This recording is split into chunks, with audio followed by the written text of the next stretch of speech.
Hello everybody, mayong adlaw sa tanan.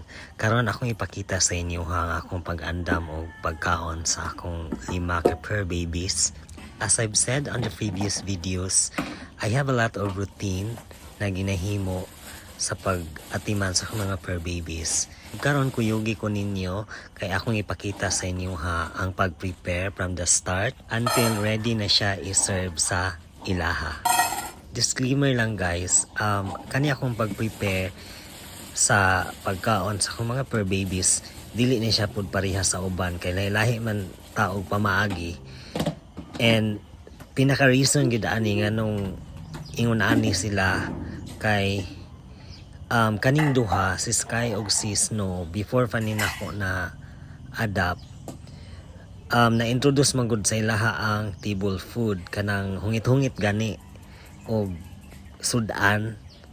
So ang nahitabo dili na sila mukaon og dog food kay ingon pa sa vet ang dog food blunt gid daw ni siya glasa, and since katilaw sila og lami nga pagkaon dili na sila mo kaon silang dog food, and it took time gid siya before sila na pabalik og kaon og dog food kay kanang yung anak ka lala pag ang inyong mga fur babies nakatilaw na sila og table food. So I suggest good na if inyong fur babies wala pa nakatilaw og table food, ayaw ninyo og hungit-hungiti. Kabalo ko nga maluoy mo sa ilaha kay sa ilaha pa lang mata, sa ilahang naong nga mutanaw sa imuhang nga gakaon kanang matem gid ka og hatag.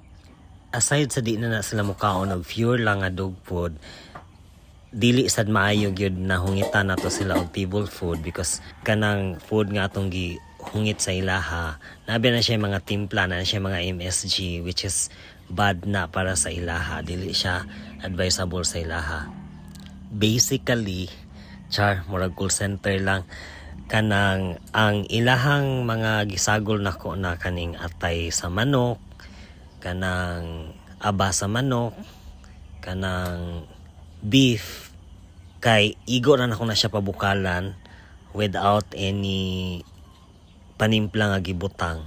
Even kaning mga gulay-gulay nga akong gisagol, wala sa na sila timpla. Nga kaning sad sila guys, dili sila ganahan mukaon og kana ganing dry nga dog food. Siguro naanad sila kay kanang ang ako magong ginabasa na sa lahay isang kanarasang sabaw sa akong pinabukalan na manok, atay, or beef.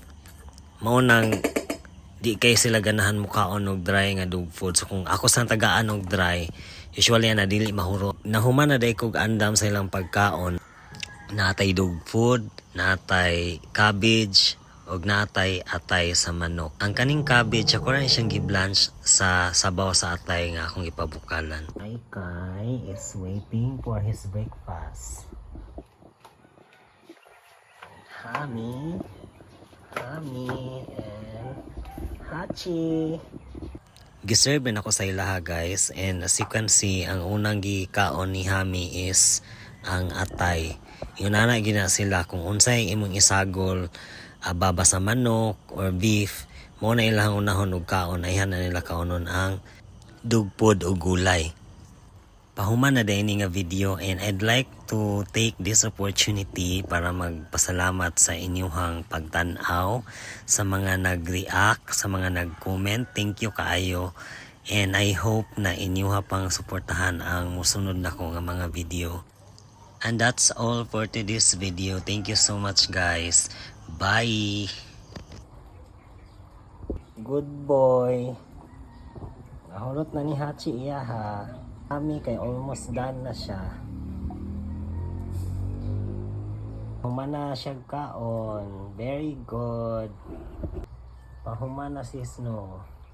Iuna niya kaon ng mga dahon.